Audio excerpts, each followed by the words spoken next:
इसकी अपील पर फैसला होगा तो उसी वक्त ही इस केस में इमरान खान की रिहाई हो सकती है। अहम तरीन बात जो है वो इस फैसले की सियासी लिहाज से ये है जी। यानी अब उनको ऐसी सजा हो गई है कि जिसमें उनको जमानत अब नहीं मिल सकती। अब उनको अगर कोई हाई कोर्ट जो है वो रिलीफ देती है यानी सजा कम कर देती है, काफी कम कर देती है, लेकिन मैं ये नहीं समझता कि ये भागे हुए जाएंगे और फौरी तौर पर हाई कोर्ट अपील भी सुन लेगी और अपील सुनने के बाद वो सजा में भी इतनी कमी कर देगी कि जिसकी वजह से उनको जमानत भी मिल जाए। मेरा नहीं ख्याल कि ये प्रोसेस इतना आसान है, इतना सादा है।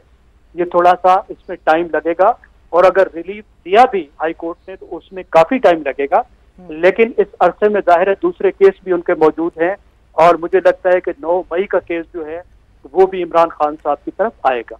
ठीक है जैगम साहब, साइफर का मामला कोई इतना आसान मामला नहीं था, बड़ा जो है वो कॉम्प्लिकेटेड मामला था। हमने देखा कि इस मामले में यासीन आज़ाद साहब माहिर कानून हमें ज्वाइन कर चुके हैं। जैगम साहब मैं आपकी तरफ दोबारा आऊँगी, पहले यासीन आज़ाद साहब आपको शामिल गुफ्तगू करते हैं। बेहद शुक्रिया वक्त देने के लिए। जो साइफर केस के मामले में बानी पीटीआई और शाह महमूद कुरैशी को 10-10 साल कैद की सज़ा सुनाई गई है, कानूनी अगर मामलात को हम मद्देनज़र रखें तो ये जो सज़ा सुनाई गई है, आपको लगता है कि पीटीआई को प्रॉपर एक ग्राउंड मिला था कि अपने डिफेंस में बात कर सके, अपने दलाइल मुकम्मल तरीके से पेश कर सके? देखें, जहाँ तक इस केस का ताल्लुक है, आपको याद होगा कि इमरान खान साहब ने एक साइफर पर लेटर जो है ना पब्लिकली दरसयाम में उठा के लहराया था और कहा था कि ये वो खाता है जब खान ने लिखा।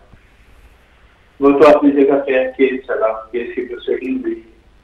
आप मुझे ये बता दें कि इस वक्त तक जो प्रोसिक्यूशन की जो एविडेंस गुजरी है जिसमें प्रिंसिपल सेक्रेटरी भी इन्वॉल्व है, साबका जो सेक्रेटरी खारजा भी शामिल है, असद मजीद जो सफीर है वो भी है, इन सबके स्टेटमेंट हुए।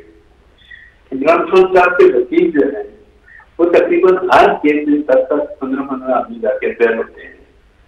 तो जब ये केस लगा रहा तो जो डिफेंस के वकील थे इमरान खान साहब के, उनसे ये तो पूछे कि आपने आखिर क्यों उस केस को जाके अटेंड नहीं किया और क्यों नहीं केस को प्रोसीड किया। अब सवाल ये पता होता है कि जब आपने आपके वकीलों ने आना बंद कर दिया तो उसका बैकग्राउंड क्या था ये तो इमरान खान साहब खुद ही बता सकते हैं। तो उसके बाद स्टेट ने क्या किया कि स्टेट ने तो बाकायदा आपको डिफेंस काउंसिल भी इंजेक्ट करके दिए अपने खर्चे पे। और 2-3 दिन से जो हमारे सबका प्राइम मिनिस्टर का और वज़ीर ख़ारजा का जो कंडक्ट था कोर्ट के साथ, आपने देखा होगा कि जज से भी बदतमीजी की गई, फाइलें फेंकी गई, सारा कुछ हुआ, लेकिन आपको पूरे का पूरा मौका दिया गया। और रिकॉर्ड ये बताता है कि तकरीबन 75 से ज्यादा डेटे इन लोगों ने लिए हैं इस केस के अंदर। सवाल ये पैदा होता है कि इमरान खान के जो वकील हैं जो इतने बड़े बड़े वकील किए हुए थे, आखिर उन्होंने उस केस को टाइम क्यों नहीं दिया और जज के बुलाने पे जाके कोर्ट केस के अंदर केस क्यों नहीं चलाया, नंबर 1। नंबर 2, मेरे नजदीक हमने ये है कि जितनी एविडेंस गुजरी है वो इतनी स्ट्रांग एविडेंस इमरान खान साहब के खिलाफ गई है कि आप इसका तसव्वुर भी नहीं कर सकते, क्योंकि 4-5 आदमी जो है प्रिंसिपल सेक्रेटरी की एविडेंस, 161-4 का स्टेटमेंट, साहब का जो है एम्बेसडर जो है उसका बयान, और उसके अलावा जो 2-3 और गवाह गुजरे उनके बयान को देख लें तो प्रोसिक्यूशन ने तो ये बात विदाउट डाउट साबित कर दी कि आपने जो कुछ ड्रामा किया वो गलत था, जिस तरह खत को लहराया गया वो गलत था। अब सवाल ये पैदा होता है कि ये तमाम बातें एक साबिक प्राइम मिनिस्टर और एक साबिक वजीर खारजा, अगर वो खत आया भी था तो उसको जलसाए आम में लहराने का क्या मकसद था आपका? तो मेरे नजदीक उसका लहराने का मकसद ये था कि पाकिस्तान के लोगों को जज्बाती किया जाए और एक मुल्क के खिलाफ उकसाया जाए कि देखें वो हमारे मामला में मदाखलत कर रहा है।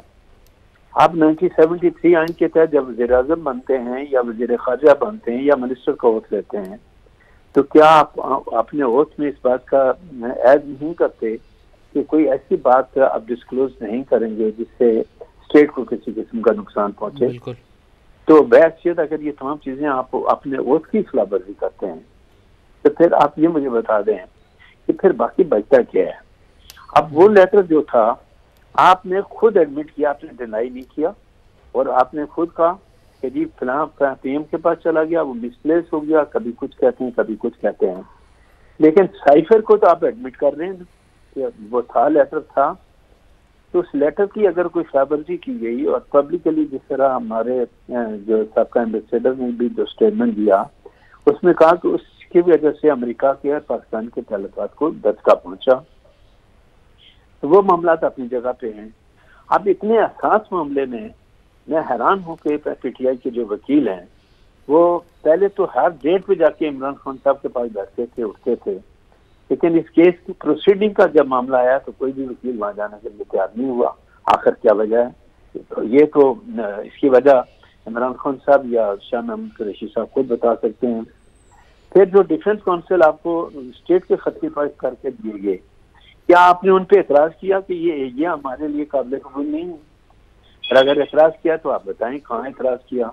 तो अब प्रोसिक्यूशन ने मेरे नजदीक ये केस विदाउट डाउट जानत साबित कर दिया और कोर्ट ने आपको सजा दे दी। आपके पास राइट ऑफ अपील है, आप जाएं जहाँ जाना है, ये आपको मना नहीं करता। लेकिन स्टेट के इंटरेस्ट से खेलना क्या हमारे इन बड़े लोगों को जेब देता है? क्या ऐसा करना चाहिए? आपने देखा होगा कि जनरल परवेज मुशर्रफ को गद्दारी में सजाए मौत हुई, हमारे 3 जज लोअर हाई कोर्ट के पढ़े और उन्होंने उठा के ट्रिब्यूनल को ही डिक्लेयर कर दिया वो गैर कानूनी है, जिसको आप सुप्रीम कोर्ट ने सर्टिफाइड कर दिया और ट्रिब्यूनल कहा कि ट्रिब्यूनल जायज था। तो मैं ये कहता हूँ कि कम अज कम पाकिस्तान के 24 करोड़ आवाम को ये मैसेज तो जा रहा है कि ये हमारे लोग जो हैं स्टेट के इंटरेस्ट के खिलाफ किसी हद तक जा सकते हैं। और क्यों जा सकते हैं? सिर्फ अपनी जात के लिए, अपनी सियासत को चमकाने के लिए। तो मैं ये समझता हूँ कि ये जो कुछ हुआ बिल्कुल गलत हुआ, लेकिन जो जजमेंट है वो मेरिट्स पे है और अगर वो एग्रीव्ड हैं तो जाहिर है कि लीगल राइट उनका है। मैं एडवाइस तो नहीं करता, लेकिन right of appeal Islamabad high court में भी है और उसके बाद सुप्रीम कोर्ट में भी है, वो अवेल कर सकते हैं, उनको कोई रोक नहीं रहा। लेकिन एक बात की मुझे हैरानगी जरूर है कि आखिर इनके पास वकला की इतनी बड़ी तादाद थी तो इतने असास मामले में वो लोग क्यों नहीं गए और उन्होंने केस क्यों नहीं चलाया? यही पर रहनुमाई फरमाइएगा, यही रहनुमाई दरकार है। जो हम ये अगर रिज्यूम कर लेते हैं, अगर उनकी जानिब से ये कहा गया कि उनके जो वकला हैं, केसेस हैं बहुत सारे जिनमें वो मसरूफ़ हैं, कुछ इंतखाबात हैं जहाँ पर उनके जो वकला हैं वो भी इंतखाबात में भी जो मसरूफ़ हैं, अगर अमूमन ऐसा होता है तो क्या अदालत की जानिब से वक्त दिया जाता है या सरकारी वकील जो है वो फराहम कर दिया जाता है? अगर आपके पास वकला नहीं हैं और अगर आप कुछ वक्त मांगते हैं अदालत से तो फिर अदालती मामला हैं वो कैसे आगे बढ़ते हैं? सर देखें, अदालती मामले में मेरे अपने इत्तलात के मुताबिक इस केस में तकरीबन 75 से ज़्यादा एडजर्नमेंट हैं।